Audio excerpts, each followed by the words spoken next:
Salut frères et sœurs, chers amis, soyez les bienvenus à un nouveau tutoriel de la nourriture quotidienne.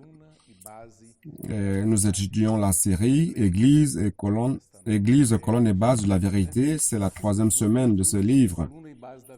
Le titre du livre, c'est donc Colonne et base de la vérité. L'auteur, c'est le frère Ezra et le titre de la semaine, c'est l'Église, le grand mystère de la piété.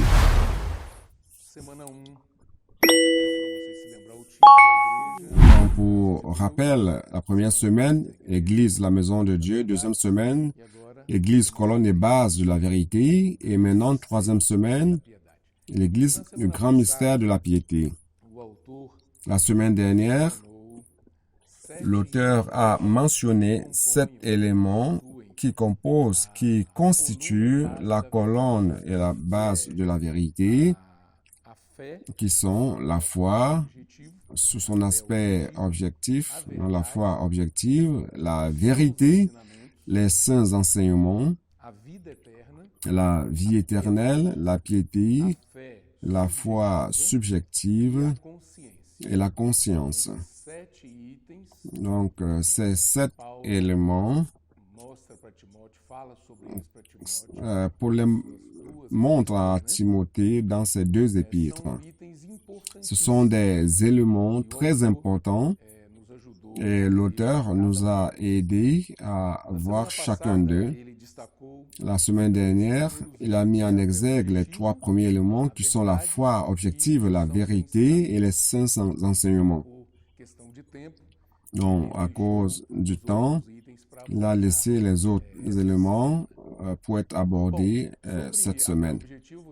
Donc, sur la foi objective, vous savez, nous l'avons déjà évoqué dans plusieurs messages, dans plusieurs tutoriels, que cette foi objective, c'est le contenu de l'économie de Dieu, le plan de Dieu. Tout son dessein, c'est l'évangile complet de Dieu. Et tout cela se trouve dans cette foi objective, c'est-à-dire quelque chose qui se trouve hors de nous, qui est macro. C'est ce que Dieu est et ce qu'il a préparé, ce qu'il a fait, mais tout cela encore se trouve hors de nous. Alors, comment cette foi devient notre foi subjective?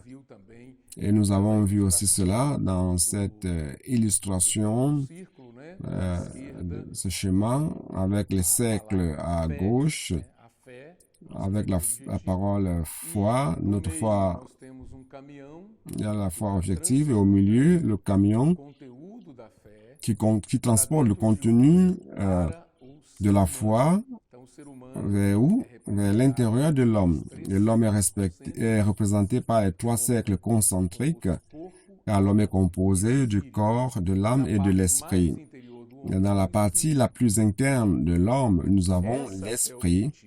Alors cette foi objective est transportée par la parole à l'intérieur de l'homme. Lorsque l'homme croit, il reçoit, et cette foi devient subjective, c'est-à-dire une réalité pour l'homme, pour ceux qui croient. Donc vous avez cru, j'ai cru, nous avons donc reçu cette foi. Tout ce que Dieu est devenu notre propriété. Alors, nous voyons cette illustration et cela nous aide toujours. Vous pouvez jeter un coup d'œil. Cela, c'est notre processus. Donc, au-delà de la foi objective, nous avons la vérité, un de ces 7 éléments. Non seulement sous l'aspect doctrinal, mais lorsqu'on parle de vérité, nous parlons de réalité, c'est-à-dire quelque chose qui s'applique à notre vie et les saints enseignements qui représentent la parole qui nous est transmise par les prophètes de la part de Dieu, que Dieu a mis de côté, il l'a séparé, il l'a préparé, il l'a oint. Et nous recevons donc cette parole. C'est le 3e élément. Et mardi, nous entrons donc dans le 4e élément. Le 4e élément, c'est la vie. De quelle vie s'agit-il? Il ne s'agit pas de ma vie humaine. La vie que j'ai reçue naissant de mes parents, une vie humaine. Mais nous parlons de la vie de Dieu, la vie éternelle, la vie incréée, une vie indestructible, immortelle, la vie de résurrection. Et cette vie, en fait, cet élément vie sera le lien entre les trois premiers éléments et les trois derniers. Les trois premiers éléments, la foi objective, la vérité et le saint enseignement, seront liés aux trois derniers par la vie. Les trois derniers sont la piété, la foi subjective et la conscience. Donc nous avons ce lien. La vie incréée, la vie indestructible fait partie de la colonne, de la base de la vérité. Je voudrais attirer votre attention sur le verset du jour. Il dit, combat le bon combat, prends possession de la vie éternelle par lequel tu as aussi été appelé et que tu aies une bonne confession devant le témoin, beaucoup de témoins. C'est quoi prendre possession ici? Par exemple, la vie éternelle. Nous recevons la vie éternelle lorsque nous naissons de nouveau. Mais ici, prendre possession, ça veut dire être connecté à la vie éternelle dans notre quotidien, vivre selon cette vie et non selon nos propres manières de faire des choses, car nos manières sont déchues, basses et temporelles, mais selon cette vie éternelle, merveilleuse. Donc, c'est ce que Paul veut dire lorsqu'il dit à Timothée de prendre possession de la vie. Ayant la vie, nous devons prendre possession d'elle et permettre qu'elle nous gouverne dans notre quotidien.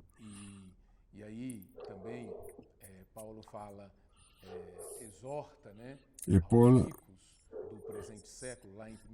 dans 1 Timothée, verset 6, verset 17 à 19, il dit de ne pas mettre sa confiance dans les choses de ce monde, dans les richesses, mais qu'il prenne possession de la véritable vie. Pourquoi a-t-il parlé de la véritable vie?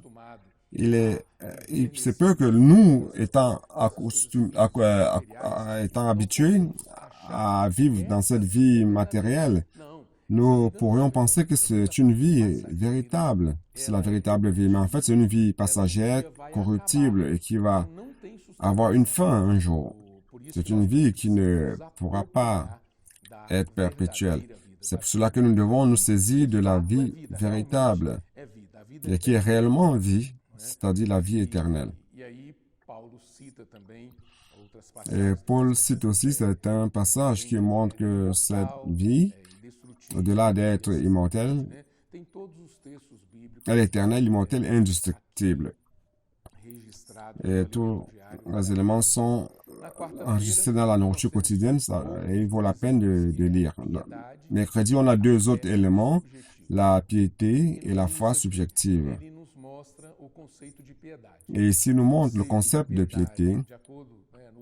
Le concept de piété dans la société en général, selon l'entendement des personnes, c'est la dévotion d'une personne qui est très religieuse, qui a un air spirituel. Donc ça, c'est le concept de piété dans la société. La compassion, la miséricorde, la douleur et tout.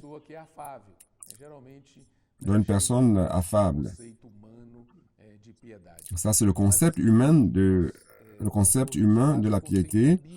Mais l'auteur nous apporte le concept biblique de la piété. Selon la Bible, la piété, c'est vivre une vie qui exprime Dieu, qui manifeste Dieu dans notre chair, dans notre quotidien, dans notre vécu. Dieu veut être vu, être manifesté dans notre vécu et exprimé dans notre quotidien. Et le verset du jour, mercredi, 1 Timothée 4, 7. Repousse les contes profanes et absurdes et exerce-toi la piété, car l'exercice corporel est utile à peu de choses, tandis que la piété est utile à tout, ayant la promesse de la vie présente et de celle qui est à venir. Donc ici, il a comparé l'exercice, la piété à un exercice physique, c'est une gymnastique.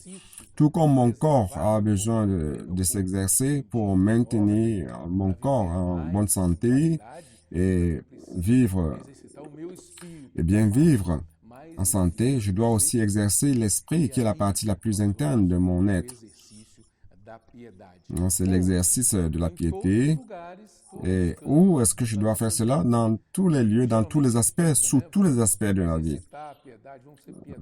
Parfois, nous pensons que nous devons être pieux par rapport aux frères lorsque nous sommes avec eux, les amis, et ainsi de suite. Mais non.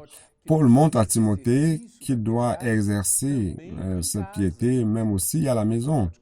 1 Timothée 5, verset 4 dit, « Si une veuve a des enfants ou des petits-enfants, qu'ils apprennent avant tout à exercer la piété envers leur propre famille et à rendre à leurs parents ce qu'ils ont reçu d'eux, car cela est agréable à Dieu. » Donc, commençons à la maison. Parfois, le plus souvent, à la maison, nous relâchons tout. Les gens ne parviennent pas à voir Dieu manifester en nous à la maison. Et les gens qui nous connaissent, ils ont l'impression que à la maison, nous sommes différents et lorsque nous sommes hors de la maison, nous montrons que nous sommes chrétiens, que nous avons la vie de Dieu. Et cela montre que nous ne sommes pas véritables, nous ne sommes pas vrais. Alors, nous devons commencer à la maison. Un autre point que Paul a cité, a évoqué, c'est parfois ceux qui enseignent la parole. Et enseigner la parole aussi doit être selon la piété. Vous pouvez préparer un bon message et au moment de transmettre, vous avez une bonne éloquence. Vous pensez que c'est suffisant? Non. La parole, l'enseignement doit exprimer Dieu, doit manifester Dieu. Lorsque les personnes vous écoutent, votre parole, votre enseignement, la parole que vous êtes en train d'officier, de prodiguer ou de prophétiser, doivent amener les personnes à toucher Dieu.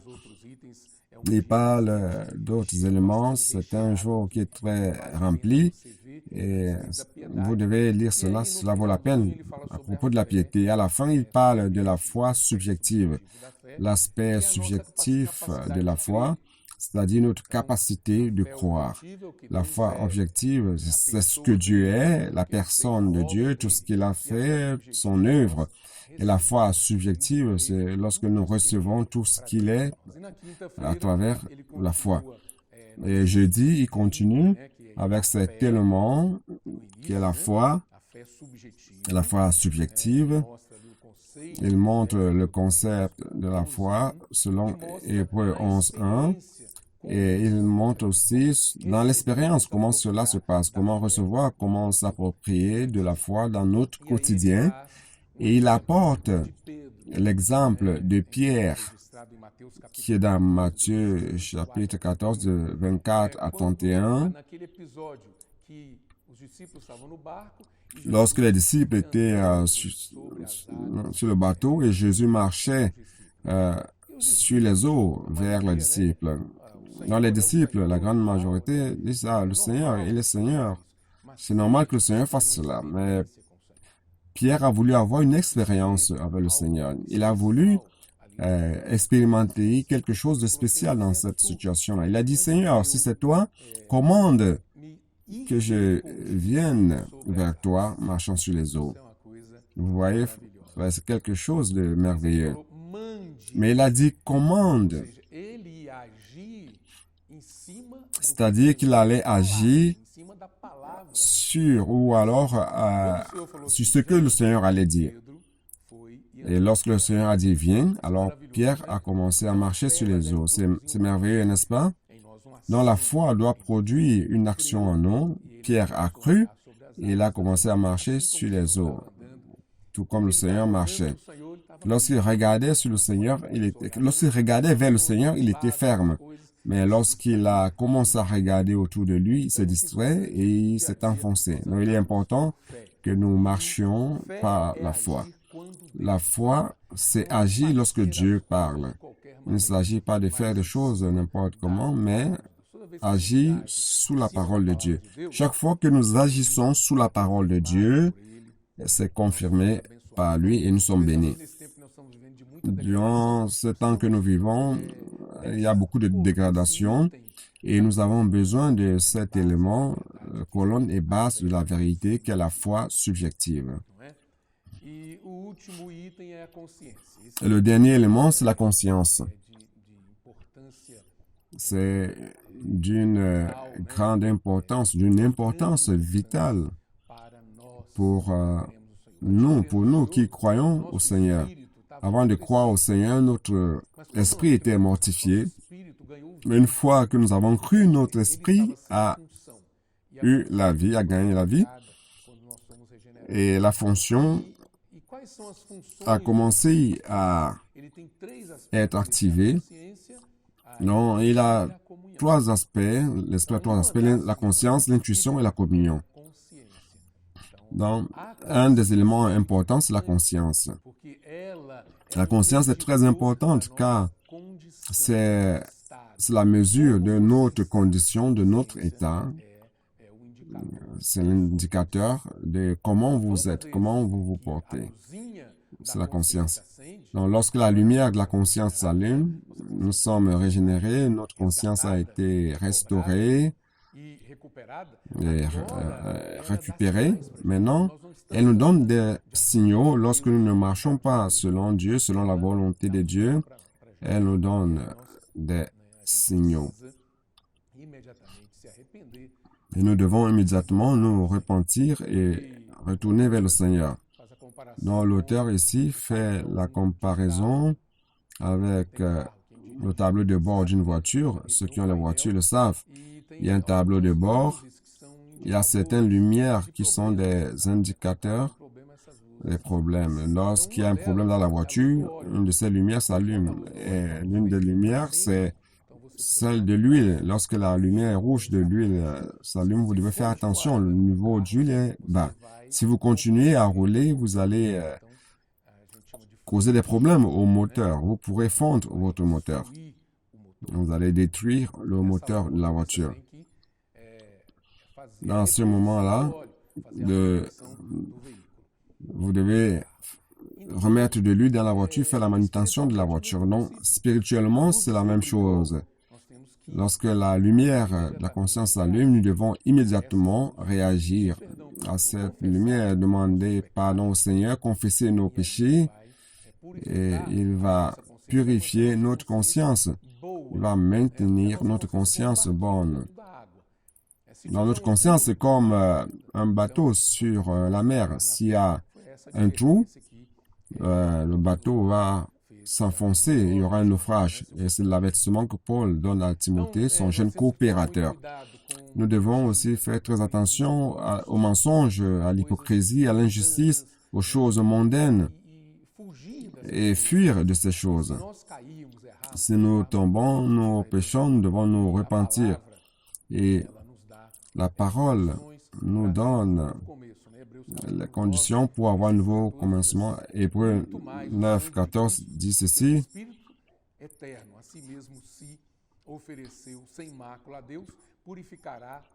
Combien plus le sang de Christ qui, par un esprit éternel, s'est offert lui-même sans tâche à Dieu, purifiera-t-il votre conscience des œuvres mortes, afin que vous serviez le Dieu vivant. Donc, ce sang qui a été versé a une efficacité dans l'esprit et nous pouvons à tout moment nous en approprier pour ne pas compromettre notre service à Dieu. Si nous permettons que les choses se passent et que nous ne les traitons pas, nous aurons notre service compromis. Et d'ici peu, vous n'aurez plus la joie. Très vite, vous n'aurez plus la joie. Lire la Bible, vous réunir avec les frères. Il y aura quelque chose un peu comme si vous étiez prisonnier. L'ennemi pourra vous atteindre et vous détruire. C'est pour cela que nous devons réagir et demander pardon au Seigneur. Dans 1 Jean 1:9 dit que nous devons nous repentir, confesser nos péchés et le Seigneur va nous purifier de toute injustice. Et ainsi, nous aurons une bonne conscience. vendredi, samedi et dimanche de cette semaine, l'auteur entre dans le thème de la semaine qui est l'Église, le grand mystère de la piété. Avec ces éléments que nous avons vus qui composent la colonne et la base de la vérité, maintenant nous pouvons entrer dans cette charge principale, ce fardeau principal de la semaine. Tout ce qui a été dit jusqu'à maintenant, c'est très important. Nous ne pouvons pas laisser de côté cette portion-là. Et nous devons enseigner cela. Pour ceux qui vont enseigner la parole, nous devons enseigner cela aux frères. Dans le vendredi, le grand mystère de la piété 1 et samedi, grand mystère de la piété 2. Dans le verset 1 Timothée 3, 16, qui dit ceci, évidemment, grand est le mystère de la piété. Je vais lire dans la Bible, bien que ce soit dans la nourriture quotidienne, afin que vous vous rendiez compte de cela. J'ouvre la Bible et il dit, et sans contredit, le mystère de la piété est grand, celui qui a été manifesté en chair, justifié par l'Esprit, vu des anges, prêché aux gentils, cru dans le monde, élevé dans la gloire. Très intéressant, n'est-ce pas? Au verset 15, il parle de l'Église. Il dit, mais afin que tu saches, si je tarde, comment il faut se conduire dans la maison de Dieu. Nous avons vu dans la première semaine de cette nourriture, n'est-ce pas?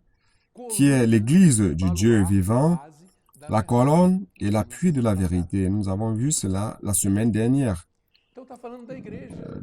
Le thème. Alors ici, il parle de l'Église au verset 15. Au verset 16, il dit, et sans contredit, sans aucun doute. C'est quelque chose d'incontestable. Et sans contredit, le mystère de la piété est grand. Et nous avons 2 points. Celui. Quel grand mystère de la piété. Celui qui a été manifesté en chair. Celui qui a été manifesté, c'est Christ lui-même qui a été manifesté en chair. Celui qui fut manifesté. Ici, nous avons une poésie avec ces lignes. L'auteur nous a aidés à apprécier cette poésie. Chaque ligne est précieuse. Nous allons-y. La première ligne, c'est celui qui a été manifesté en chair. Qui est-ce? Le Seigneur Jésus. Il a été manifesté en chair. Il ne s'agit pas de cette chair déchue, mais en fait, c'est une chair sans péché. Il a pris la forme de l'homme. Et nous avons plusieurs textes de la Bible qui montrent cela. Jésus est venu sous la forme d'un homme de la chair pécheresse, mais il n'avait pas de péché en soi. Il a été manifesté en chair. Les personnes ne connaissaient pas Dieu, mais en Christ, Dieu a été manifesté. Christ a manifesté Dieu dans la chair. C'est la première ligne. Et il a été justifié, dans la deuxième ligne, justifié par l'Esprit. Justifié ici, ça veut dire Dieu a éprouvé Jésus et a approuvé Jésus dans la chair. Donc, il a été justifié par l'Esprit. Contemplé par les anges ou vu des anges dès le début de sa naissance, son incarnation, sa vie humaine, toutes ses souffrances, tout ce qu'il a traversé, sa mort, sa résurrection, son ascension et son intronisation, tout cela, toutes ces étapes de la vie du Seigneur, il était contemplé par des anges. Et l'auteur ici montre cela. Il montre chaque verset qui tout est précieux et il nous révèle tout cela.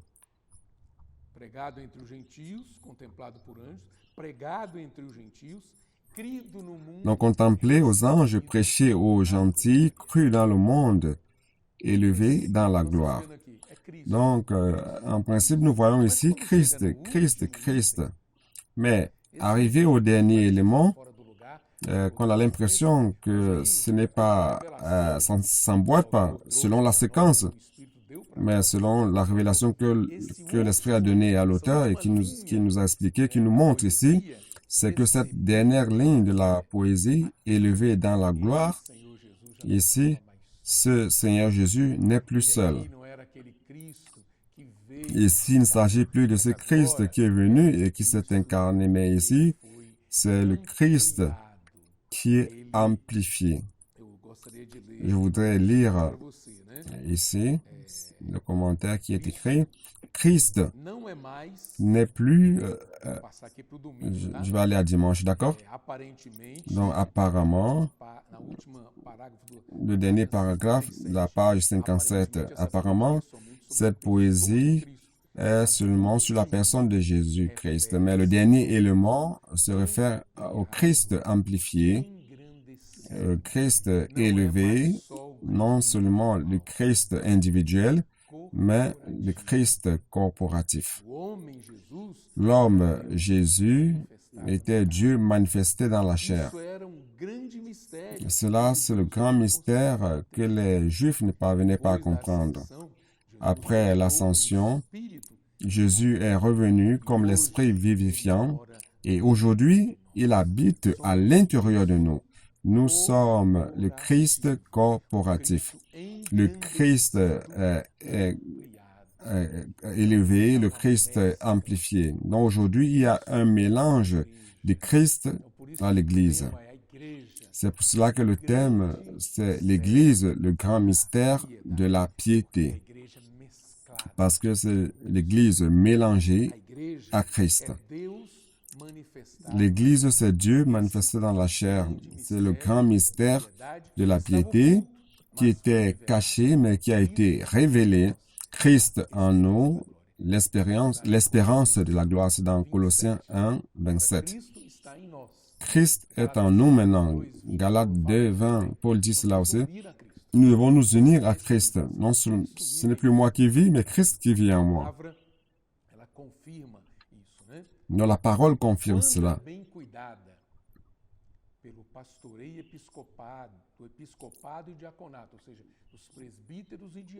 Lorsque les anciens et les diacres prennent bien soin de l'Église, suivant les instructions que Paul a données dans 1 Timothée, alors l'Église fonctionne. Elle fonctionne comme la maison du Dieu vivant, comme la colonne et la base de la vérité, qui est le témoignage de la réalité divine de Christ et de son corps. L'Église fonctionne comme une continuation de Christ, comme la manifestation de Dieu dans la chair, qui est Christ vécu et exprimé. Ça, c'est le grand mystère de la piété. Bien-aimés, que Dieu vous bénisse, que cette semaine de la nourriture quotidienne vous apporte plus de la lumière de la parole, et que vous puissiez vivre selon cette lumière que vous avez reçue. Ne vivons plus selon ce que nous vivions avant. Nous devons progresser.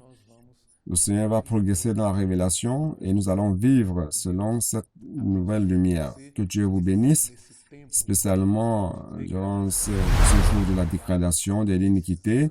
Nous avons besoin du grand mystère de la piété agissant à travers l'Église. Que Dieu vous bénisse.